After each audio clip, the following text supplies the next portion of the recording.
Hello, welcome to the physics classes. Last physics. In the previous video हम लोग चर्चा किए थे magnetic field, magnet and magnetic field lines. आज हम लोग पढ़ेंगे magnetic effect of electric current. See the magnetic effect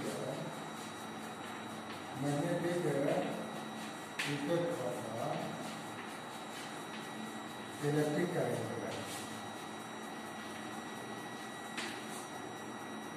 What is magnet?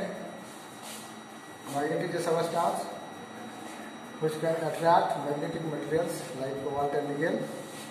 और फिर उसी का शेप बना के डिफरेंट तरह का मैग्नेट बना दिए थे, और space around the magnet any other magnetic material can experience a force is called magnetic field. और magnetic field lines originate from north pole and enter in the south pole. No two magnetic field lines intersect each other. And tangent on the magnetic field lines, है ना, magnetic field line से curve pass होता है। जैसे ये मान लो magnet है नॉर्थ साउथ, और ये मैग्नेटिक फील्ड लाइन्स है, राइट। निकलेगा नॉर्थ से और ये साउथ में जाएगा। इस तरह करके magnetic field lines produced by ये magnet metre seen. No two magnetic field lines intersect each other. लेकिन किसी भी पॉइंट पर मैग्नेटिक फील्ड कहाँ होगा, वो क्या होगा, उसका टेंजेंट होगा। Magnetic field divided by B. इस जगह में आएंगे तो ये मैग्नेटिक फील्ड इसका टेंजेंट हो जाएगा, इस जगह आएंगे तो इसका मैग्नेटिक फील्ड टेंजेंट हो जाएगा, लाइक दिस। और यहाँ पे point tangent represents the magnetic field को रिप्रेजेंट करता है ना। Magnetic field is a vector quantity and its SI unit is Tesla. Tesla after the name of Nikola Tesla. ये सारी चर्चा हम लोग कर चुके थे। The year पहले से ऐसा मानना था कि मैग्नेट अलग है और करंट अलग है। There is no relation between magnetism and current electricity. They are separated to each other. But in year 1820, 1820 में, one of the great physicists, his name was S.C. Oersted. He was a Danish physicist, Denmark का रहने वाला था। He has done an experiment, एक experiment किया। तो S.C. Oersted से experiment क्या है, उन्होंने एक्सपेरिमेंट क्या किया, ये कंडक्टर लिया। ये कंडक्टर है, conductor are generally made up of metals. तो suppose A B is a conductor, ये कंडक्टर लिया। इस कंडक्टर के बगल में कोई अगर मैग्नेटिक कंपास लाया जाता है, मैग्नेटिक कंपास मतलब इस तरह का है, ठीक है। एरो वाला पार्ट क्या, नॉर्थ पोल, ये नॉर्थ साउथ, अब इस पर ये पॉइंटेड है, और ये कंपास में ये नीडल जो है घूमेगा। अगर कोई मैग्नेट को इसके बगल में लाएंगे तो इसमें डिफ्लेक्शन होगा, है ना, क्योंकि ये मैग्नेट का बना हुआ है। Magnet can deflect the magnet. अब ये सिंपल एक कंडक्टर है, कंडक्टर के बगल में कोई कंपास रखा गया तो उसमें कोई डिफ्लेक्शन नहीं है। इसका मतलब ये मैग्नेट नहीं है, ये सिंपल कंडक्टर है। इस कंडक्टर को कनेक्ट किया, इससे कनेक्टिंग वायर से कनेक्ट करके सेल जोड़ दिया। सेल जोड़ करके लाइट के सिस्टम बना दिया, सर्किट बना दिया। जैसे ही स्विच ऑन किया, इससे क्या पास करेगा, करंट पास करेगा। जैसे यहाँ करंट पास किया, इसमें क्या दिखा, रिफ्लेक्शन दिखा। इसका मतलब जब करंट नहीं था तो ये मैग्नेटिक फील्ड इसके चारों तरफ नहीं था, लेकिन जैसे ही करंट पास किया, इस कंडक्टर के चारों तरफ जरूर कोई ना कोई मैग्नेटिक फील्ड पैदा हो गया होगा, जिसके कारण से मैग्नेटिक कंपास में डिफ्लेक्शन दिख रहा है। इस एक्सपेरिमेंट के आधार पर उन्होंने कंक्लूजन निकाला। क्या कंक्लूजन निकाला, और यही कंक्लूजन है existence of magnetic field. Existence of magnetic field due to the current carrying conductor. Current carry करने वाले कंडक्टर के कारण मैग्नेटिक फील्ड। इस एक्सपेरिमेंट के आधार पर कंक्लूजन मिला। तो कंक्लूजन क्या था वो? What was the conclusion? Conclusion was the ये मैग्नेटिक फील्ड इज प्रोड्यूस्ड, ये मैग्नेटिक फील्ड इज प्रोड्यूस्ड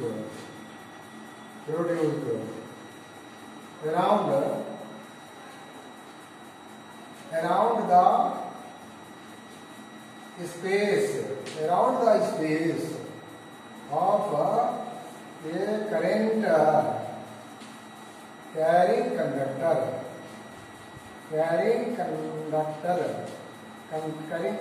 के अराउंड में मैग्नेटिक फील्ड प्रोड्यूस हो जाता है। यानी जो मैग्नेटिक फील्ड प्रोड्यूस हुआ, यह मैग्नेटिक फील्ड किसके कारण प्रोड्यूस हुआ? इलेक्ट्रिक करंट के कारण प्रोड्यूस हुआ। इसलिए इसको क्या कहते हैं? Magnetic effect of electric current कहते हैं।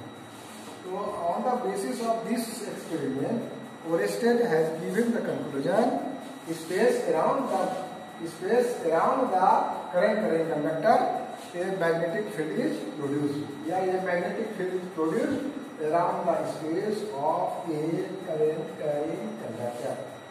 और ये कंक्लूजन एक तरह का क्या बन गया? रूल बन गया। This is the law of nature, nature में एग्जिस्ट कर रहा है, राइट। अब देखिए कितना मैग्नेटिक फील्ड होगा और उस मैग्नेटिक फील्ड का डायरेक्शन क्या होगा। इस डायरेक्शन को ओरेस्टेड ने नहीं बता पाया, है ना। तो direction of magnetic field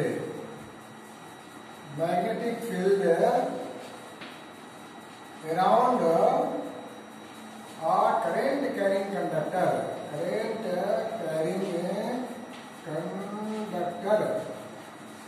conductor के अराउंड में जो मैग्नेटिक फील्ड है उसका direction is determined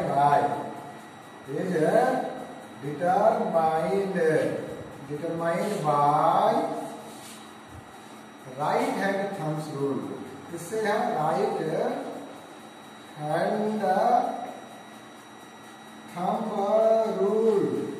right hand thumb rule से मैग्नेटिक फील्ड का डायरेक्शन पता चलता है। मैग्नेटिक फील्ड जो वेक्टर क्वांटिटी, इसका मैग्नीट्यूड के साथ साथ क्या होगा? डायरेक्शन भी होगा। वो डायरेक्शन क्या होगा? ये राइट हैंड थंब रूल से डिटरमाइन होता है। कैसे? जैसे मान लो कोई कंडक्टर है, ये कंडक्टर ले लिया, ये भी कंडक्टर है, इसमें करंट जा रहा है इसे, तो पक्का इसके चारों तरफ क्या होगा? इसके चारों तरफ मैग्नेटिक फील्ड होना है। ये फील्ड लाइन्स है, ये सब मैग्नेटिक फील्ड होगा, है ना। तो इसको राइट हैंड से कंडक्टर को होल्ड करो, hold the conductor by right hand से होल्ड करो, पकड़ो। Thumb indicates the direction of the current and finger curl give the direction of magnetic field. मतलब इस डायरेक्शन में मैग्नेटिक फील्ड क्या होगा? परपेंडिकुलर टू द प्लेन होगा। क्रॉस का मतलब होता है परपेंडिकुलर टू द प्लेन। लेकिन यही इधर घूम करके कैसे आएगा? इसे बाहर आएगा। इस साइड जो है परपेंडिकुलर, ये आउट ऑफ द प्लेन, ये आउट ऑफ द प्लेन आएगा। डॉट का मतलब हुआ out of the plane, right. यही अगर डायरेक्शन चेंज कर देंगे, अगर हम लोग डायरेक्शन को चेंज करेंगे, करंट का डायरेक्शन का चेंज होगा। ये तो डाउन साइड जा रहा है और अप से डाउन आएगा। मान लो ये कंडक्टर है, करंट का डायरेक्शन ये है, this is the direction of the current. इसके चारों तरफ भी मैग्नेटिक फील्ड होगा, पक्का मैग्नेटिक फील्ड होगा। तो इसका डायरेक्शन, मैग्नेटिक फील्ड का डायरेक्शन क्या होगा? तो इस कंडक्टर को होल्ड करो, ऐसे होल्ड करेंगे। ये डायरेक्शन ऑफ द करंट है, तो यहाँ क्या होगा? इस साइड में परपेंडिकुलर होगा मैग्नेटिक फील्ड। मैग्नेटिक फील्ड मतलब बी, मैग्नेटिक फील्ड मतलब बी, राइट। मैग्नेटिक फील्ड मतलब बी। यहाँ होगा इनवर्ड, यहाँ होगा outward, plane to the paper, inward plane to the paper. और ये इधर से गया, उधर क्या होगा? निकलेगा, मतलब इधर होगा क्या? आउटवर्ड हो जाएगा। As the direction of the current change, direction of the magnetic field change हो जाएगा। ये डायरेक्शन पता करने का एक तरीका है ना, एक टेक्निक है जो फ्लेमिंग ने दिया था, जिसको right hand thumb rule, right. But ये जो मैग्नेटिक फील्ड है ये तो वेक्टर क्वांटिटी है, इसका मैग्नीट्यूड है एज वेल एज डायरेक्शन है, लेकिन इसका स्ट्रेंथ कितना होगा, मैग्नीट्यूड कितना होगा, कब फील्ड अधिक होगा, कब फील्ड कम होगा, है ना, इसका पता जो है ओरेस्टेड ने नहीं लगा सका। ओरेस्टेड सिर्फ का पता किया कर पाया क्या कि करंट करेंट कंडक्टर के चारों तरफ मैग्नेटिक फील्ड होगा, लेकिन कितना मैग्नेटिक फील्ड होगा इसकी जानकारी, इसका पता ओरेस्टेड को था भी नहीं, न लगा पाया। लेकिन उसको पता करने के लिए उसी 1820 में ही दूसरा साइंटिस्ट आया, दो साइंटिस्ट आया, एक का नाम था बियोर, क्या था, बियोर, और दूसरा था सवार, दूसरा था क्या, सवार, बियोर सवार लॉ। बियोर सवार लॉ जो है ये एक्सपेरिमेंटली इसको किया है ना, एक्सपेरिमेंट किया, तो इट इज एक्सपेरिमेंटल लॉ।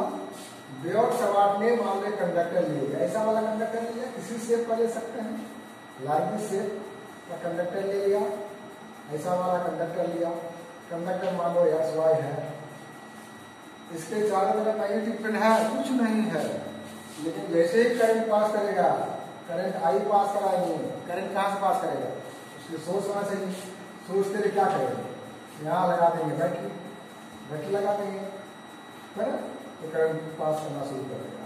तो इस बैटरी को दिखाने की जरूरत नहीं है, दिखा भी सकते हो, मतलब सोर्स यहाँ एक जोड़ दिया, पॉजिटिव जैसे नेगेटिव करंट जा रहा है, तो जैसे करंट जाएगा इसके चारों तरफ क्या होगा, मैग्नेटिक फील्ड होगा, और ये मैग्नेटिक फील्ड बढ़ते बढ़ते बढ़ते बढ़ते कहाँ तक जाएगा, इंफिनिट तक जाएगा। इसके चारों तरफ मैग्नेटिक फील्ड है कि नहीं, कैसे पता करेंगे, मैग्नेटिक कंपास लाएंगे, कंपास इसके बगल में लाएंगे, अगर डिफ्लेक्शन होगा तो कहेंगे कि इसके चारों तरफ मैग्नेटिक फील्ड है। अब इसी कंडक्टर का एक छोटा सा टुकड़ा ले लेते हैं, एक छोटा सा टुकड़ा, पूरा लंबाई L है, तो छोटा टुकड़ा को कहते हैं DL, बड़ा लंबाई L है तो छोटा टुकड़ा जो होगा वो DL कहलाएगा, है ना, मैथमेटिक्स के भाषा में it will be called DL। D लग गया मतलब स्मॉल एलिमेंट हुआ, और करंट जा रहा है और इस जगह पर एक पॉइंट ले लिया P, जहां पर ये मैग्नेटिक फील्ड क्या होगा, ऐसे पकड़ेंगे तो क्या होगा, परपेंडिकुलर टू द प्लेन होगा मैग्नेटिक फील्ड। मैग्नेटिक फील्ड बड़ा वाला के लिए B, तो छोटा पार्ट के लिए कितना हो जाएगा dB, पूरे के लिए B, तो DL के लिए कितना dB, मैथमेटिकल लैंग्वेज है, और यहां से इसको जोड़ देंगे, इसका डिस्टेंस जो है क्या है, R है,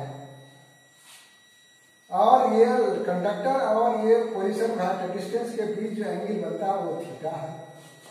तो उन्होंने एक्सपेरिमेंटली देखा, एक्सपेरिमेंटली फाउंड, किसने, बायो सेवर्ट ने एक्सपेरिमेंटली फाउंड दैट, किसने, बायोट सवार्ट एक्सपेरिमेंटली फाउंड, क्या पाया कि जैसे यहाँ कंपास रखे, कंपास में कुछ डिफ्लेक्शन हो रहा है, कंपास में कुछ डिफ्लेक्शन हो रहा है, लेकिन जैसे जैसे दूर ले जा रहे हैं डिफ्लेक्शन घटता जा रहा है।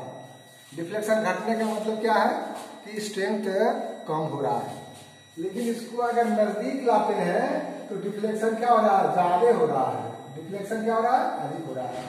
डिफ्लेक्शन अधिक हो रहा है मतलब रिपल्सन अधिक हो रहा है, मतलब फील्ड का स्ट्रेंथ बढ़ रहा है। इट मीन्स डिस्टेंस अगर बढ़ेगा पॉइंट ऑफ ऑब्जर्वेशन का, तो मैग्नेटिक फील्ड का स्ट्रेंथ क्या होगा, घटेगा, और इन्फिनिट तक ले जाएंगे तो कोई डिफ्लेक्शन नहीं होगा, मतलब स्ट्रेंथ 0 हो जाएगा। तो एक्सपेरिमेंटली पाया क्या, found that the magnitude of magnetic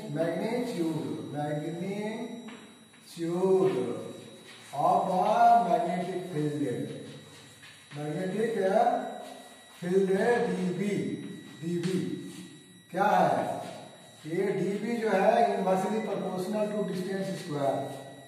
जैसे हम लोग ग्रेविटेशन में पढ़ते थे ना, force of attraction is inversely proportional to the square of the distance. ये डिस्टेंस जैसे जैसे बढ़ेगा magnitude of the magnetic field क्या होगा, घटते जाएगा, लेकिन इनवर्सली प्रोपोर्शनल टू द इतना हो जाएगा। अब उन्होंने देखा क्या कि ये छोटा पार्ट के जगह अगर बड़ा पार्ट लिया, डिस्टेंस सेम रहा तो डिफ्लेक्शन अधिक हो रहा है। मैंने कंडक्टर का लेंथ अगर बड़ा होगा तो डिफ्लेक्शन अधिक होगा, इसका मतलब मैग्नेटिक फील्ड का स्ट्रेंथ बढ़ेगा। मतलब this is dB directly proportional to the length of the conductor. dl मतलब स्मॉल एलिमेंट, बड़ा करते पूरा तार हो जाएगा। दूसरा, ये कंडक्टर को कंपास को यहां लाया, कितना डिग्री पर, कंडक्टर और पोजीशन वेक्टर इसके बीच का डिस्टेंस अगर 90 डिग्री रखा तो डिफ्लेक्शन अधिक हो रहा है। इस कंपास को यहां ले गया, थीटा का वैल्यू घट गया तो डिफ्लेक्शन भी घट गया। डिफ्लेक्शन घटने का मतलब स्ट्रेंथ घटना, स्ट्रेंथ घटा है तभी डिफ्लेक्शन कम हुआ। अगर हम लोग अधिक जोर से धक्का मारेंगे तो बेचारा दूर तक फेंकाएगा, अगर कम दूर फेंका रहा है मतलब धक्का कम लग रहा है, अधिक दूर फेंका रहा है मतलब धक्का अधिक लग रहा है। धक्का मतलब फोर्स। तो ये थीटा अगर एंगल 90 डिग्री होगा तो मैक्सिमम, 90 से कम होगा तो मिनिमम। इसका मतलब एंगल बढ़ता है तो वैल्यू बढ़ रहा है। तो किसका बढ़ता है, साइन थीटा में बढ़ता है, 0 से 90, 0 से 1 से लेकर 0 से लेकर 1 तक। लेकिन कॉस थीटा में डिग्री का वैल्यू बढ़ता है तो उसका न्यूमेरिकल वैल्यू घटता है, ये साइन बढ़ता है। इसलिए उन्होंने एक्सपेरिमेंट